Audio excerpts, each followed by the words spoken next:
Welcome, everyone. Thank you for attending today's training.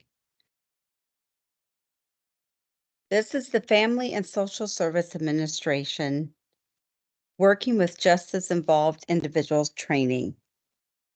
And before we get started, a little housekeeping that we're going to first address. My name is Lynn Griffin. I will be your trainer for today. I am a master's level social worker with many years experience, over 25 years experience working at the community and clinical levels of social work, have much experience in family preservation, mental health therapies and diagnosis, assessing for mental health needs, as well as working with substance abused individuals. And I am also the administrative director of Elevations Training and Consulting, and happy to share some time with you today. So as we look at today's training, we're going to hopefully meet the objectives of helping you to understand the contributing factors of criminal behavior. Also, we want to be able to connect substance abuse and its impact on criminal behavior, as well as the impact of mental health on criminal behavior, and then finally look at some models for addressing treatment for substance abuse, mental health, and working with individuals who are justice involved. This information today that we are sharing comes from many sources. So here's just a quick view of some of the references that helped us in obtaining this information for today's training. And with that, we're going to jump right into our training. And the first thing we want to look at are the risk factors of criminal behavior. So if we look at the risk factors of criminal behavior, there's two that stand out to be very prominent. One is substance abuse, and of course, the other is mental health. So if we want to take a deeper dive and look into substance abuse, we first need to understand the definition and what substance abuse is. So substance abuse by definition is a pattern of harmful use of any substance for mood-altering purposes. So what could those substances be? There's many substances in the world, but with regards to substance abuse and substance-related disorder, we defer to the Diagnostic Manual for Mental Health Diagnosis Disorders. So we look at these classifications of substances, which includes alcohol, caffeine, cannabis, hallucinogens, inhalants, opioids, sedatives, hypnotics, stimulants, and tobacco. And as we look over these different substances that are connected to substance-related disorders, you see we have some that are commonly used by many people: alcohol, caffeine, tobacco, as just an example. So how do we then determine use of those substances as a substance abuse issue or substance-related disorder? Well, we can recognize substance abuse by once again looking at our DSM. There are 11 substance use disorder criteria.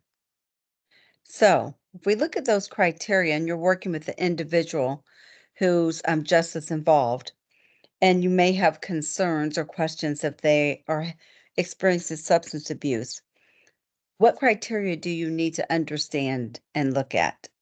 So if we look at this 11 criteria, that includes taking the substance in larger amounts or for longer than you're meant to. Good example, you're prescribed pain medications and you're supposed to take 2 a day for 2 weeks.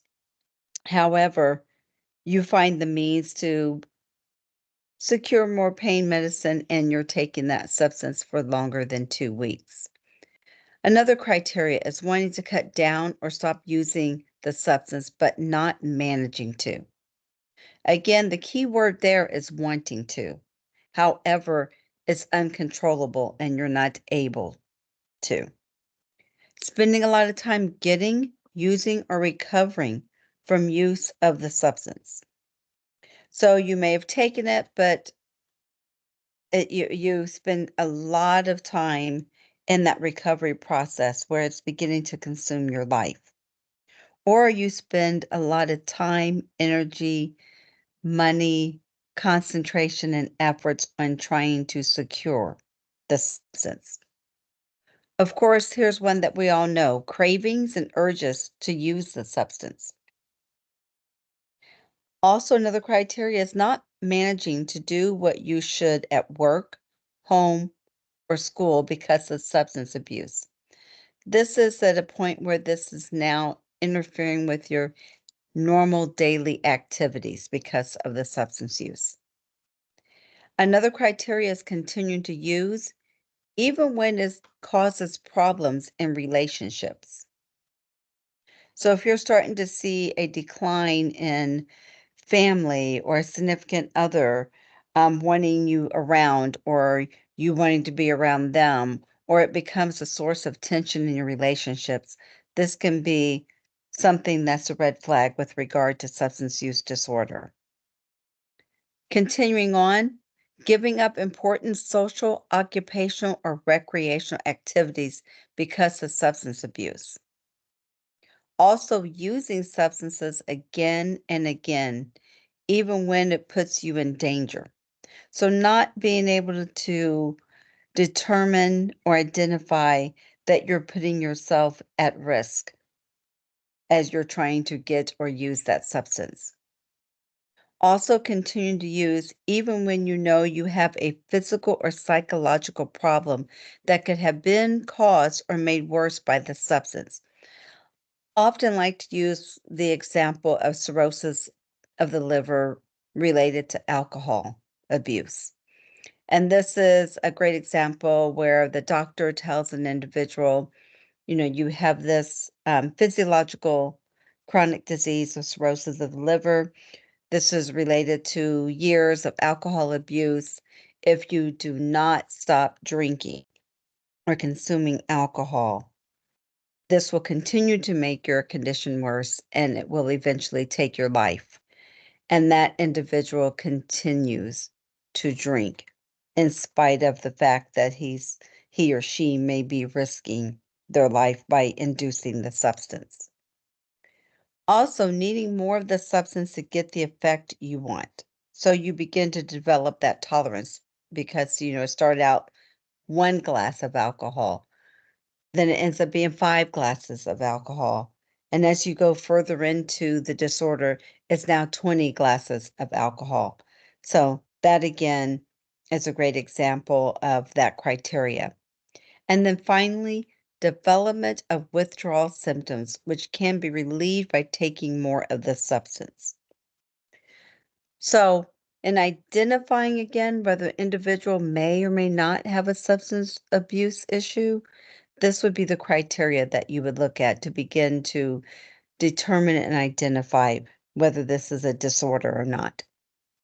So as we move forward and look, how do we begin then to assess substance abuse with justice-involved populations? So we have the definition of what substance abuse is. We know what substances can fall in the category of a substance disorder. And we now have the evidence-based scientific criteria for beginning to identify what substance disorder would be. But how do we know still for sure whether or not the individual may or may not have a substance abuse disorder? So, if we look a little bit closer, we see that there's levels of abuse. So, one of the criteria, one symptom could indicate an individual is at risk of a substance abuse disorder. 2 or 3 criteria point to a mild substance use disorder. 4 or 5 symptoms show someone has moderate substance use disorder. And with regard to DSM, 6 or more criteria indicate a severe substance use disorder, which signals an addiction to that substance. So we can see by these levels of abuse, once you hit 6 or more of those 11 criteria, you now are officially considered to have an addiction to a substance. So when you're working with individuals in the setting where you are working with justice involved population, and you're questioning whether or not that person may or may not have a substance abuse issue, you can always defer back to those criteria and also these levels of abuse to help guide you in understanding and in also determining some of the services that that individual may need. So again, we understand what substance abuse is, the criteria. We now know how to identify whether an individual has substance abuse, but what exactly is the individual and societal impact of substance abuse? Well, if we look a little bit closer, we'll see that nationwide, substance abuse has a connection to crime. In fact, there's 1.16 million Americans are arrested annually for drug-related offenses. And individuals who use cocaine in particular are 5 times more likely to commit a violent crime. And this is very alarming, cocaine addicts are 15 times more likely to become addicted to heroin.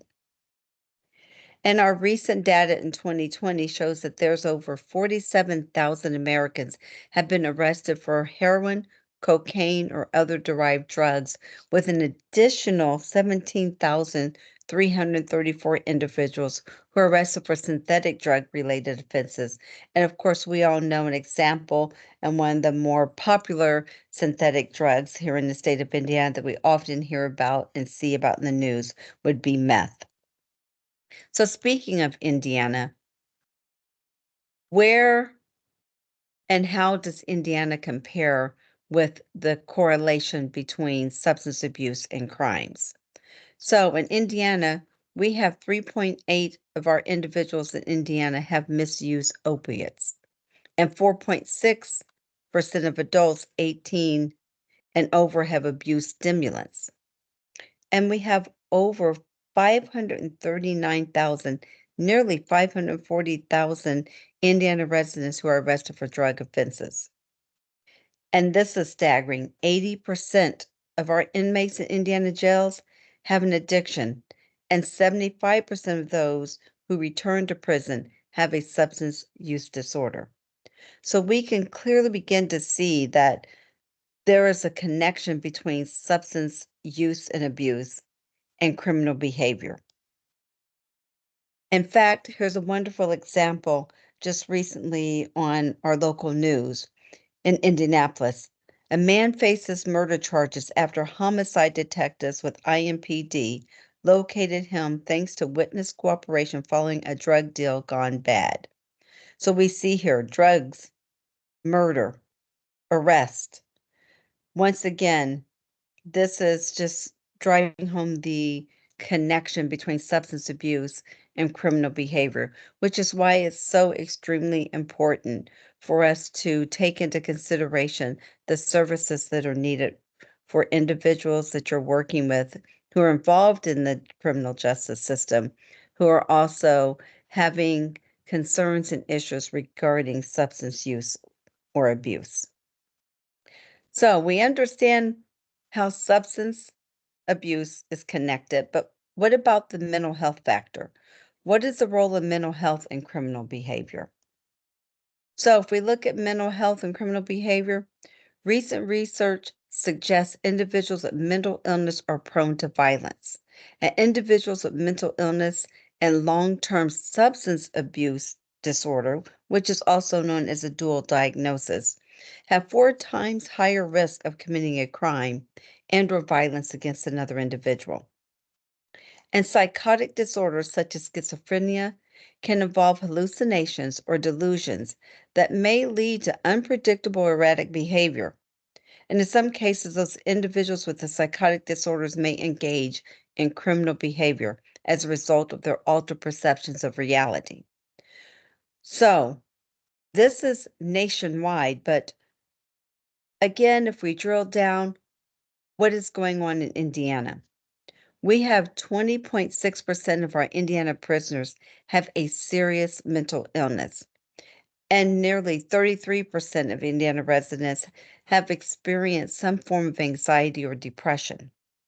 And in Indiana, untreated mental health is costing our court systems $106 million annually, which goes to show the influx of mental health concerns up on our court system and overall our criminal justice system. So, how do we address mental health with justice involved individuals?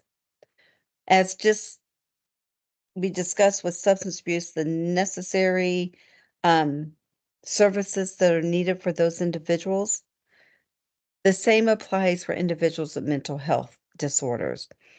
But those services need to make sure that we're telling a holistic and comprehensive approach that's inclusive of early intervention, such as diagnosis, appropriate mental health treatment.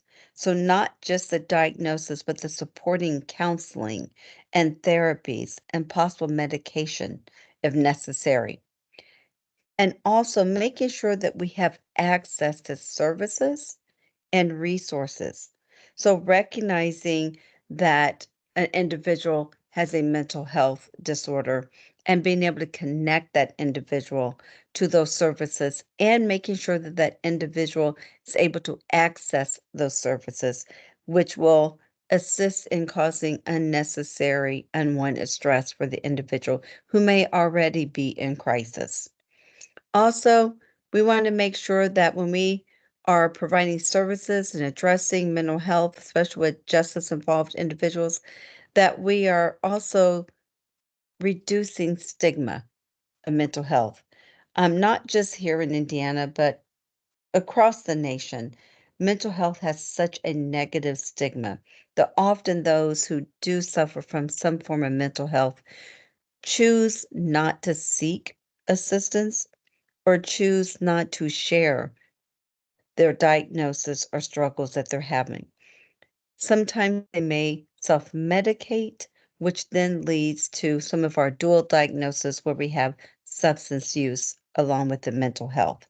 So it's important to make sure that we are creating that holistic and comprehensive approach where we're able to address all those needs whenever we're working with justice involved individuals in the mental health.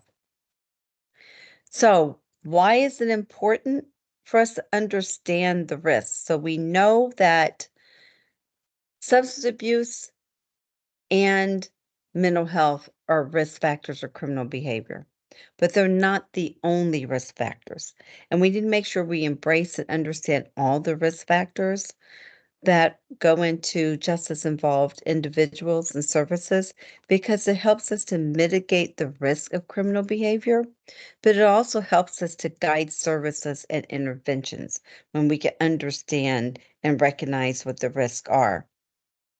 So, again, substance abuse, mental health, they're risk factors, but not the only ones, as I just shared. And studies suggest that justice involved individuals have criminogenic risk factors. So, what is criminogenic risk factors? Glad you asked. Let's take a look at criminogenic definition.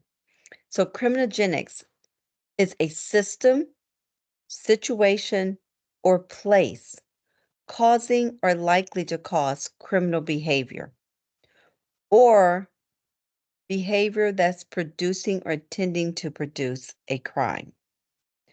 I think it's important here to take a closer look at this definition and point out that this is systems. So it can be our court systems, it can be our educational system, it can be our criminal justice system, it can be situations such as maybe the family dynamics or relationships, or it could be a place, it could be the environment in which an individual is living in. But all of these, together or individually, are more likely to cause criminal behavior for the individual. So criminogenics is very important in helping us define, identify, and predict some of that criminal behavior. So what is the focus of criminogenics? Focus on recidivism, which is the relapse of an offender into the criminal behavior, usually after receiving sanctions or undergoing intervention for a previous crime. What's key here is that these individuals who have the tendency to return back into the criminal justice system have already most likely been involved or have had some form of intervention to help address the needs that they have.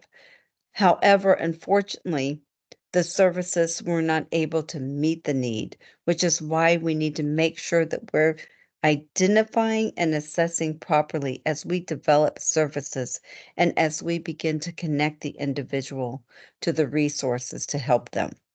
But also, the focus of criminogenics is the needs of the justice involved individuals, not the needs of the agency, not the needs of our society, but the individual needs of that justice involved population who you're working with directly. It's always important to make sure that we're identifying and understanding their individual needs. So we just said we need to understand their needs, but how do we begin to address the needs, and how does criminogenics help us to understand the needs?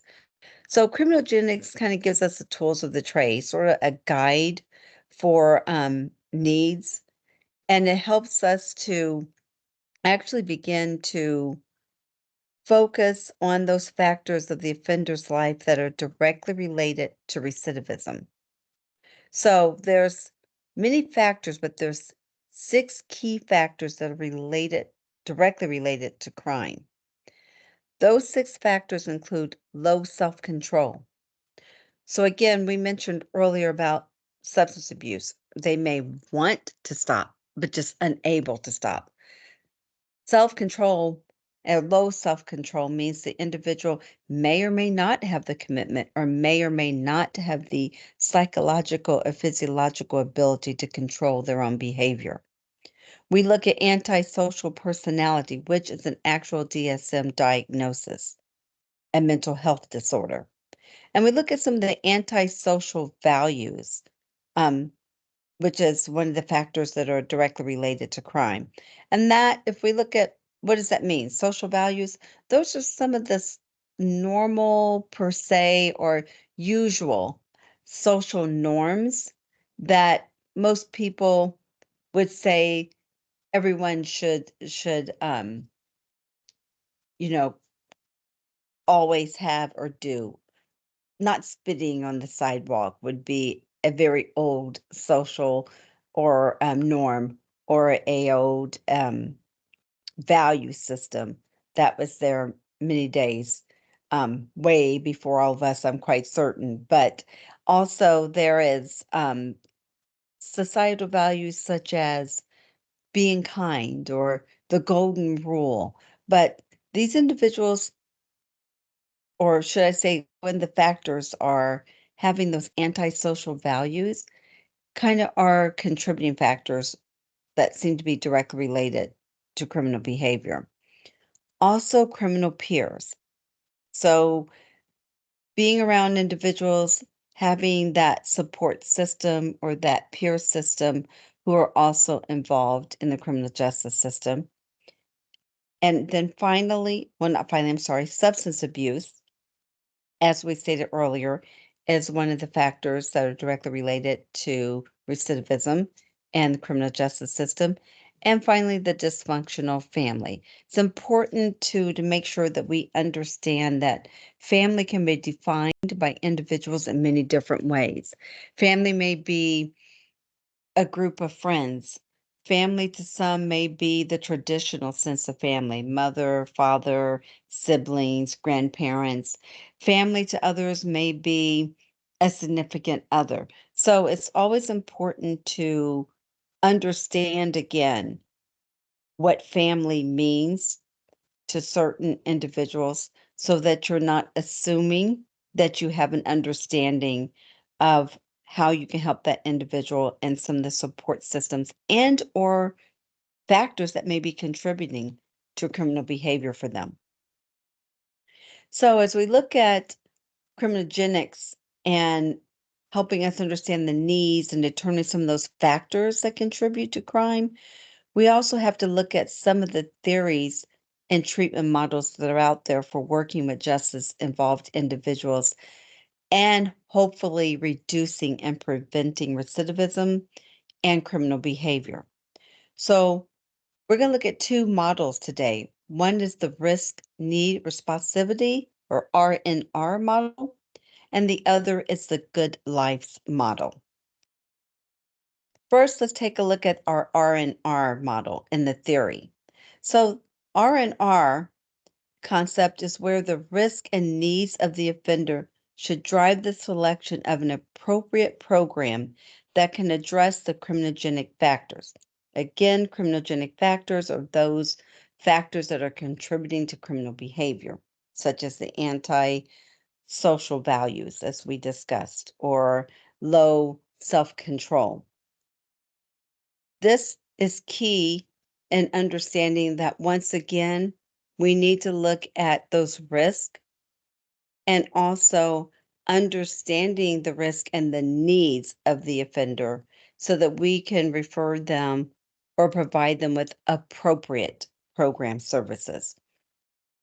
Appropriate is a key word here because, again, if we don't understand the needs, if we don't understand the risk factors of that individual, we may be placing them in inappropriate programs to address their needs and thus really not having much progress or success with that particular individual. Also, with R&R, the need to assess the risk of the reoffending are determined by static and dynamic risk. So what are static and dynamic risk? So a static risk is a historical markers that cannot change that are related to offending, such as maybe their criminal history or their age. Those are factors that cannot be changed.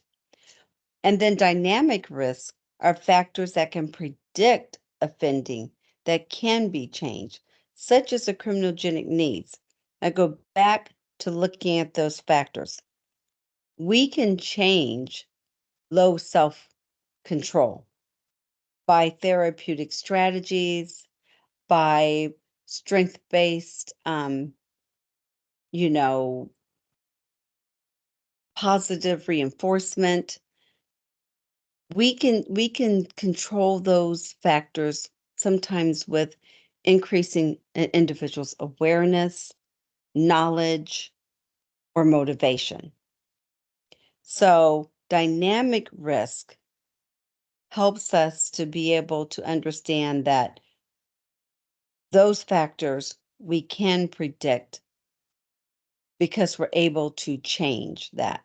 So looking at your static and dynamic risk, the big difference is the static you cannot change, such as their criminal history, the past offenses that they've made. Their dynamic risk are those criminogenic factors, such as the antisocial values or the low self-control that can be changed with intervention and support.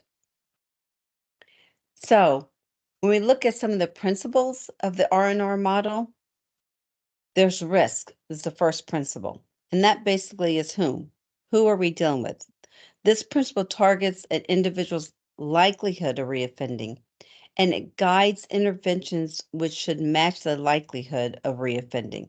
For example, rehabilitative interventions offered to moderate and high risk cases. And the flip side of that is for those with minimal low risk cases, we're going to give them minimal interventions. The second principle is need. This is the what needs to be done. This is the focus that should be on targeted interventions which are related to offending behaviors. So we want to make sure that we are, again, targeting those interventions that are related directly to that individual offender's behavior. So if this individual has a problem with stealing, then, the different services that we're going to put in place is going to be very different from an individual that may have a problem with domestic violence or murdering individuals. So there's different targeted interventions that are going to meet the needs of that related offending behavior. And then the third principle is the responsivity or the how to deliver the services. And that can be broken down into the general, which is encourages utilization of cognitive social learning methods to influence behavior, or it can be the specific, which promotes strength-based interventions. And one thing I like to point out though with the R&R principle is that we have to be careful because you've heard me say many times about making sure that we are understanding and defining the needs of the individual and that we are focused on the individual themselves because when it comes to the R&R model, sometimes in practice and implementation of the R&R model, it's often misconstrued because individuals are defining things that the therapist, the provider are defining things incorrectly. So it's always important to understand the terminology. As I pointed out earlier, what does family mean to that individual?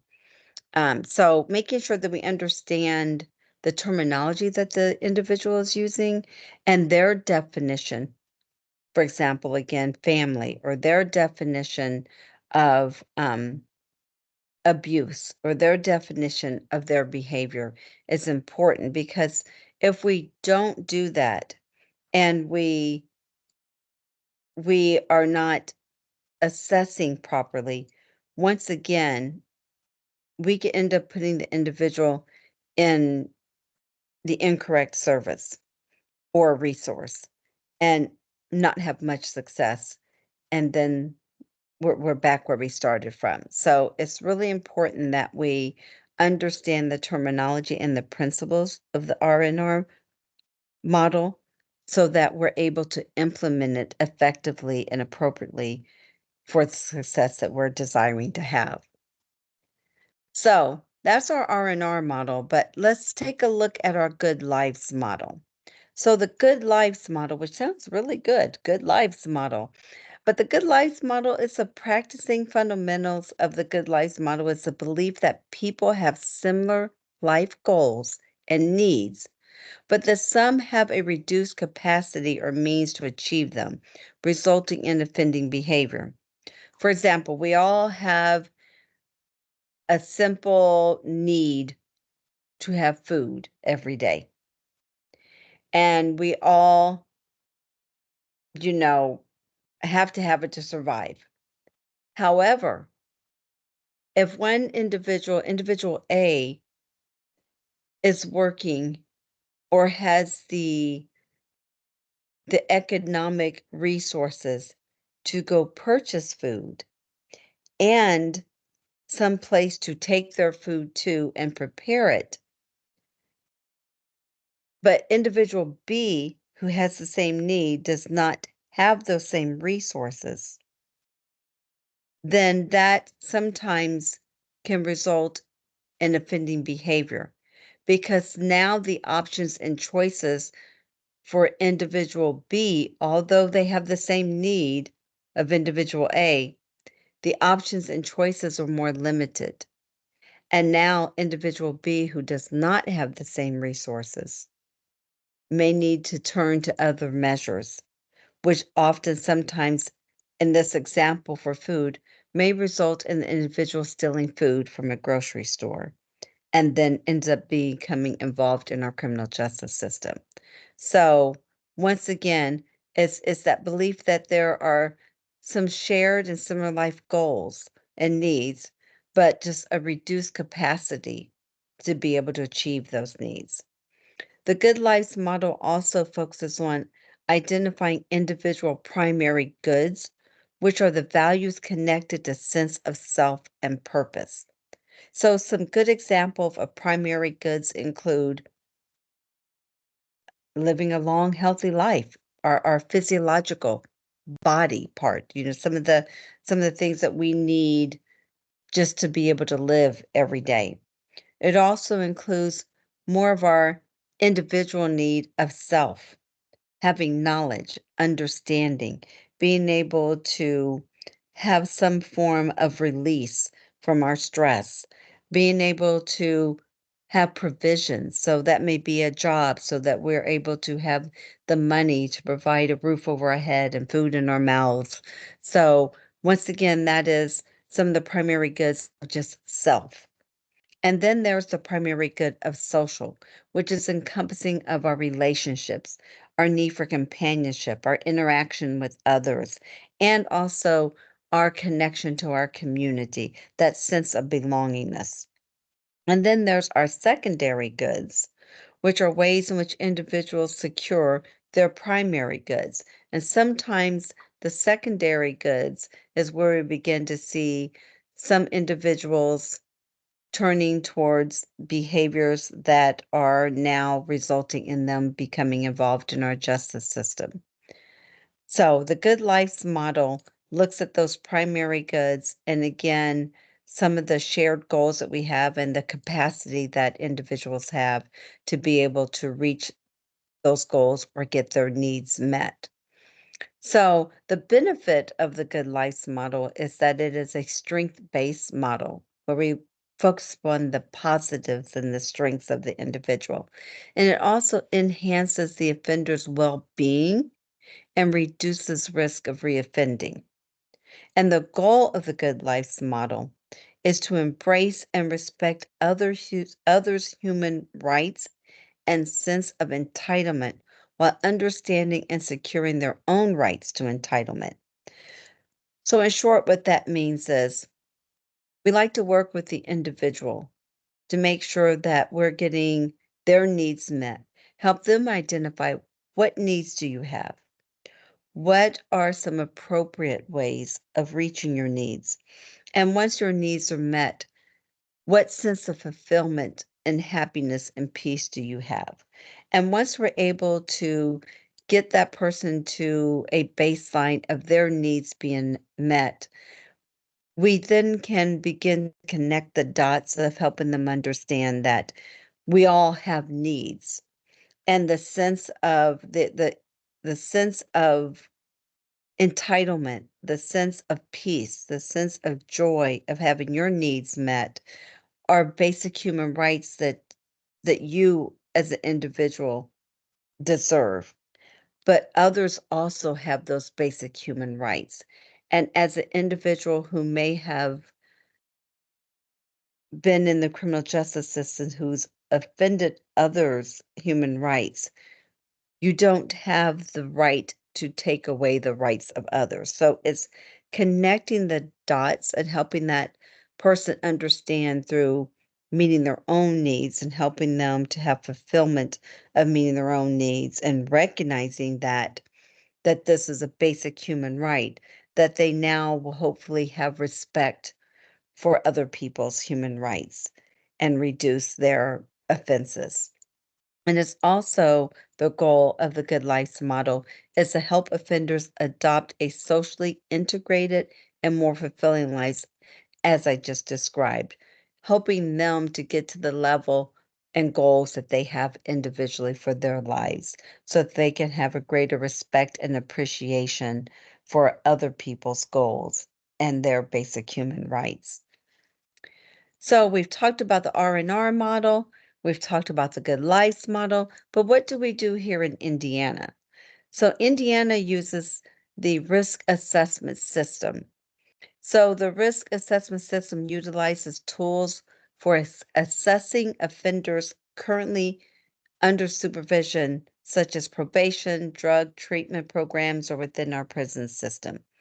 And these tools of assessment are there to kind of pull from different positive aspects of many different models, such as R&R model, Good Life's model, so that again, the key thing that you've heard me repeatedly say is to be able to assess, identify, and meet individual needs, which includes defining those individual needs.